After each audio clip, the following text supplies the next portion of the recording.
Welcome back to the Creating One podcast. And I have come today to discuss marriage and divorce and the foundation and how that foundation crumbles and how very often relationships are never repaired. You have two people who come together to get married, share their life together, build a family together, take care of extended family, bring them all into this ship. Careers are built. People are welcomed into their home space through reality television. And sometimes these relationships grow so fast that we get very far away from our foundation. And I'm not sure if there is any believers amongst Gary and Kenya, but I would have to believe that if they believe in marriage in some space of time, they have to believe in a higher power. When you get married, whether you are a Christian or a believer who walks steadfastly in your role as a Christian, or if you are a person who just has a mustard seed of faith and you don't water it and give it sunlight and nurture it to grow, it doesn't really matter. We stand before God and we pledge before all these witnesses that we are going to be faithful to each other. We are going to walk in the commandments of God for marriage. And we forget that the most important relationship is the one that we're supposed to be having with God. The relationship that you have with God is going to always be your accountability to your partner. Because it says in God's word, husband, love your wives, and to be able to sacrifice for them as Christ did for his people. And this is not me coming to judge their marriage. I didn't live in that marriage. I don't know what. I'm pretty sure they each had seasons where they were not acting in the best interest for everybody involved. We are dealing with humans. Humans are flawed. But sometimes in marriage, just like in any other relationship, is that we put what we want personally above the greater good. And so when divorce happens, and divorce is not something that just manifests out of thin air. No matter how long you've been married, divorce is something that builds up to. It's like an opera, a tragedy that builds up slowly and never really repairing the damage. I know people who are in relationships right now for 30 years and they are the picture of bliss. But in reality, the souls are being stripped away because the people are more concerned about what it looks like on the outside, the surface, over the substance, which is what's on the inside. And this is always a concern for me when I see families come and do reality TV shows, because very few marriages and families survive this. And it isn't because the reality show destroys it. This is generally an indication that there is something quaking in the foundation. There's tremors there. And these are efforts and opportunities to try to reset the ground. Gary Owen appeared on the Breakfast Club show. And my heart goes out to him. And here's the reason why. In spite of my opinions about where things went, I didn't have these two beautiful individuals sitting before me giving them counseling.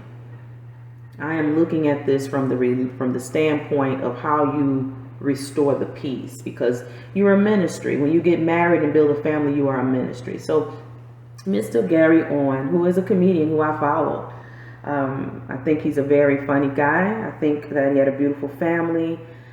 He did some very honorable things in that relationship, but I also think he made some mistakes, as well as Kenya. But as the foundation, as the head of that household, I would have liked to have talked to him before he spun.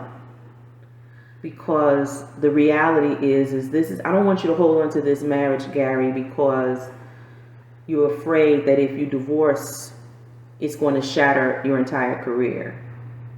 I don't want you to hang on to this marriage because you want to make sure that you be the thing that stands, the anchor in a sea of failed relationships, marriages in your ancestral tree.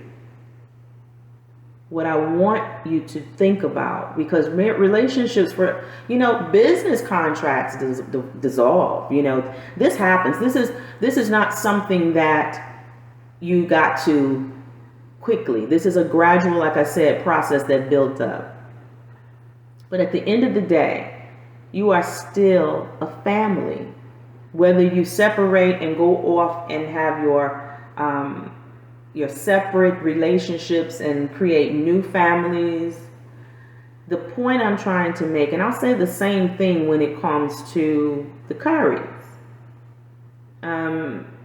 Celebrity divorces are very hard because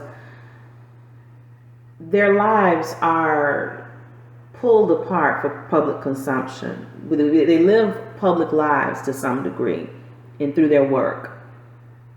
And as soon as the media grabs hold to it, or whether someone posts something here or there, it becomes dissected and people pick and choose sides. I'm not here to pick and choose sides. What I would like to do is speak to Gary and speak to Kenya. Even though this has been a messy situation, I would have loved to be able to talk to them before this all happened, before it all became public fodder. I would have liked to have had them both sit down and say to them, you are still family. You raised beautiful children together. How do you see going forward how you can dissolve this marriage?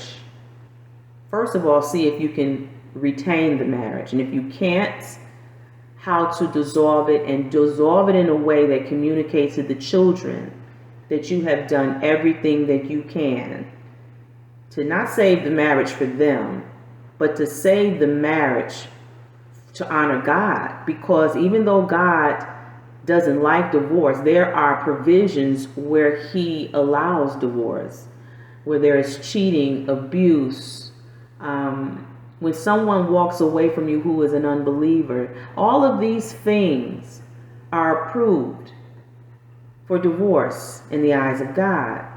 But my question is, what about the children? Because he came to the Breakfast Club appealing for some, by some stretch of the imagination, he's not feeling very fatherly, or he's trying his best to be what he thinks is there for his children. But I want people to remember that the age of his children. His children are not 40, 50 years old. They don't come from Generation X, who is still struggling with the airing the dirty laundry facade. He has not even millennial children. His children, I think his daughter is early 20s. His son, I believe, is a couple years younger than her, maybe. And then, of course, there's the son that he bonus parented with Kenya, that she had from her previous relationship. So you got people's lives who have to be, have to be repaired and reset as you go through divorce. So I want to say that these children are not speaking to Gary because of some things that they've seen. You got to think about these children. They're the vocal group, the most vocalist group of people to be born probably in our time.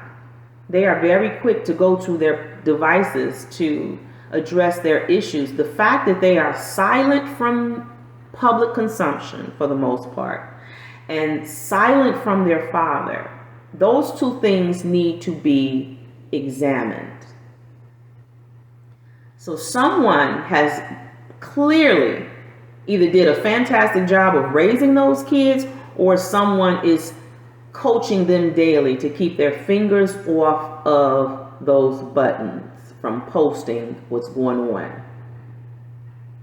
And part of me wants to believe that they have been instructed to do so legally, but I also want to believe that these children have chosen their heel. And when I say they've chosen their heel, they have watched some things happen, and they have chosen to not deal with their father right now.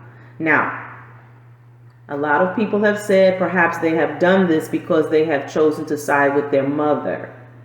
But come on now. Look at the generation we're talking about here. These children are observing. They have an emotional intelligence like none other before them. Okay? They are very much in tune with what's going on in that household. Okay? They know much more than the average, just because they have access to a parent who is in the entertainment business. Some of the things that they probably found out, they may have found out from friends.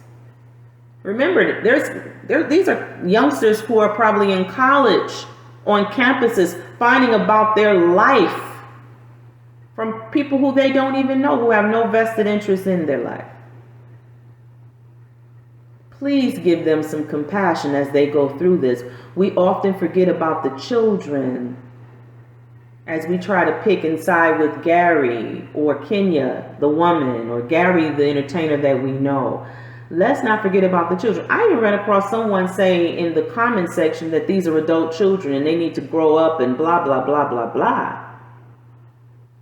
This is not about them growing up. These aren't children whose father is a police officer and the mother's a nurse or a teacher, okay, where most people won't even know who they are. It'll just be another divorce counted in the sea of other divorces, and another set of children who will have to struggle through. What I'm saying is that when you decide to divorce or you decide to dissolve your marriage, if you have made up your mind that you are not going to fix this and you're not going to work on fixing this, or you have tried fixing this and you are exhausted your resources as far as repairing this is concerned,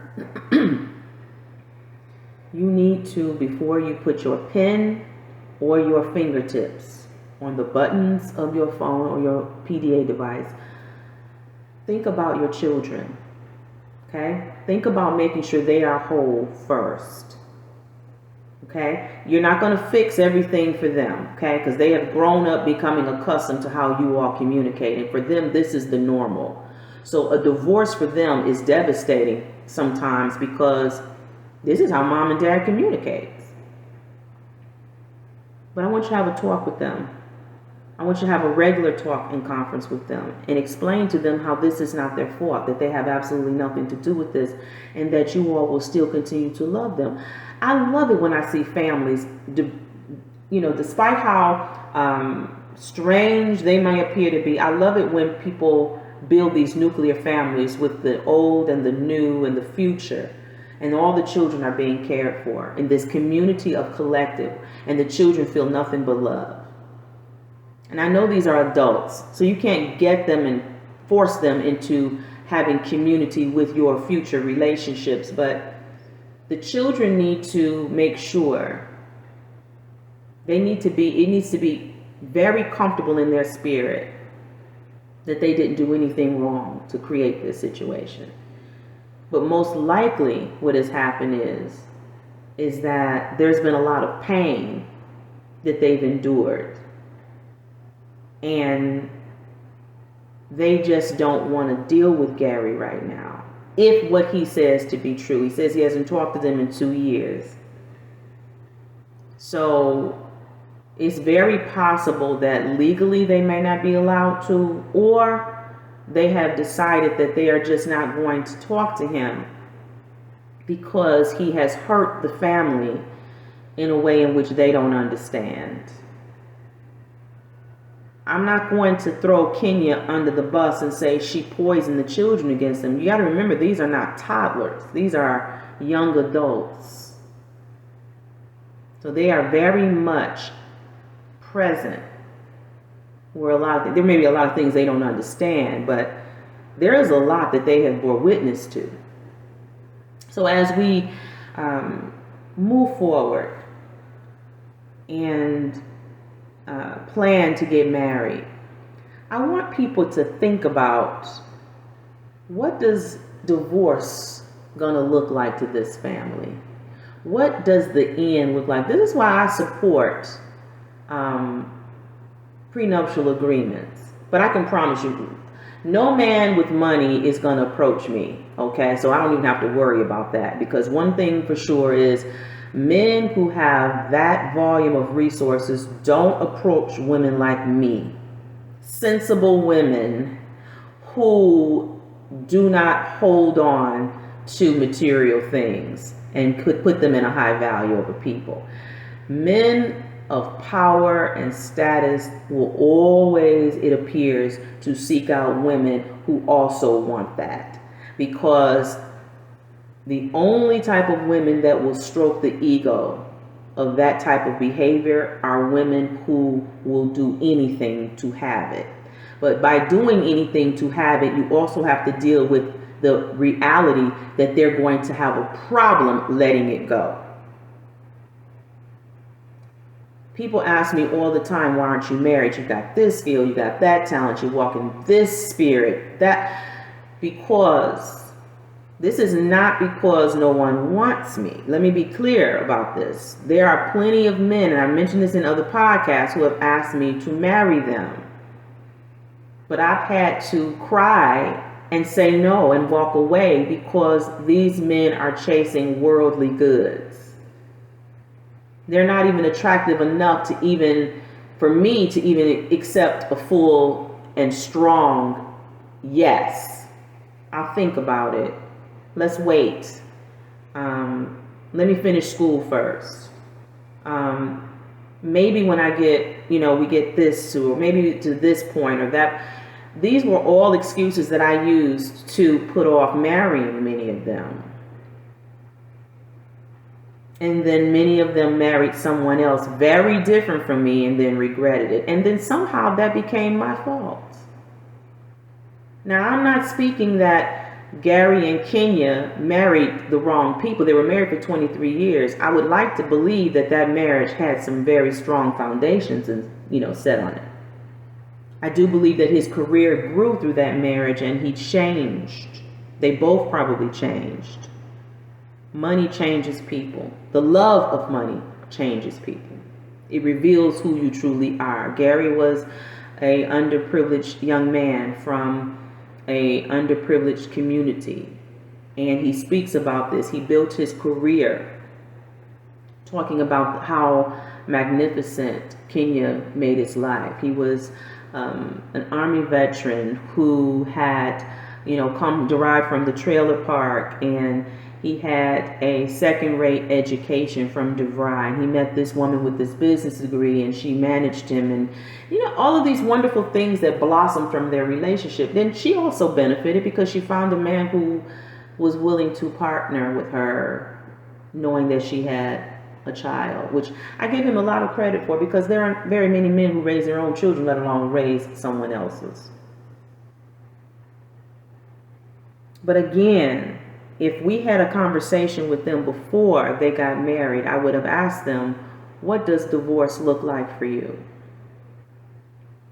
When children come, because there was already a pre-existing child, what does your life look like trying to explain to this child why mom and dad can no longer be together? What does that look like for them? How do you restore the peace? What would peace be? What would you do to make sure that they understand that this is not about them? We just no longer work. And so I would not approve them to get married until they could at least bring back to me a divorce contract that would tell me how they would govern themselves selflessly, making sure that they remain as respectable friends as they proceed to their next chapters in their life, how they're able to let the children know that divorce is sometimes a reality, but we still love you both, and we love you all collectively, or whatever, how many children there are. But in their case, of course, they had 2 children together. How do we move forward? It's more than just paying the college tuition and making sure they have everything they need. Gary is in pain. It's very obvious. It's very palpable. But he has to understand that there were some choices that were made when he decided to, do whatever it is he did that took them down this path. He didn't get ahead of this situation. He even mentioned that he was the one who decided to file for the divorce, even though Kenya publicly was the one who said she did, and then she brought all these salacious notes and whatever, even involved other entertainers of being the one who helped him acquire the mistress or whatever. I'm not here to dissect all of that. Okay, I'm just not getting into all of that. What I am saying is that it is very important to visualize what the day of the rapture is going to look like. Okay? And a divorce contract should be able to do that for you. You need to be able to see your exit plan. I mean, when you work for a company and you are a CEO or you have some managerial position, they literally request that you position a letter of resignation. This is not them coming to fire you on day one. This is them telling you that in your contract, you need to be prepared to self-terminate yourself. You need to be able to resign so that we don't have to, for whatever reasons. You see this very often, where sometimes a public figure will speak poorly against another higher up public figure, like say a chief of the fire department says something that he shouldn't have said about the fire chief or the person, the division chief or whatever, or the mayor, and then next thing you know, a day or two later, they're tendering their resignation. Okay, so now that you know that you've visualized what the divorce is going to look like. Okay, now if you have children, what is that going to look like for them? And then, of course, how do you restore peace with each other? How do you move on and still be a family, which is what you are? So, again, I'm not here to pass any judgment and pick and choose sides. Because if I'm going to choose sides, it's going to always be the children. And pretty much everybody offline knows that. Because as a teacher, I had children in front of me whose parents was going through divorce. The children were living with the grandmother. The mom was coming to visit them. All of these different things. And the children are just kind of stuck there. Their entire life has been uprooted. And the village is there to support them, but they take on this as if it's something that they did wrong. Because, they look at the wedding photos and they see 2 happy people. So the only thing they can think of is that it must be something they did wrong, because that picture there looks like happiness. But they slowly start to see happiness chip away. So before you get married, I want you to visualize the day of rapture. And think about what the divorce is going to look like. And if you have kids, how you're going to make sure peace is maintained with them. And then how you move on. Be happy as you move on, but also represent the family that came before you, because you are still responsible for them. We are all a part of the body of Christ. You can't believe that you're going to marry someone, divorce them, and walk away, and you're no longer tied to them. You have a greater responsibility to the people that you marry and contract with. Thank you, and I'll see you in the next one.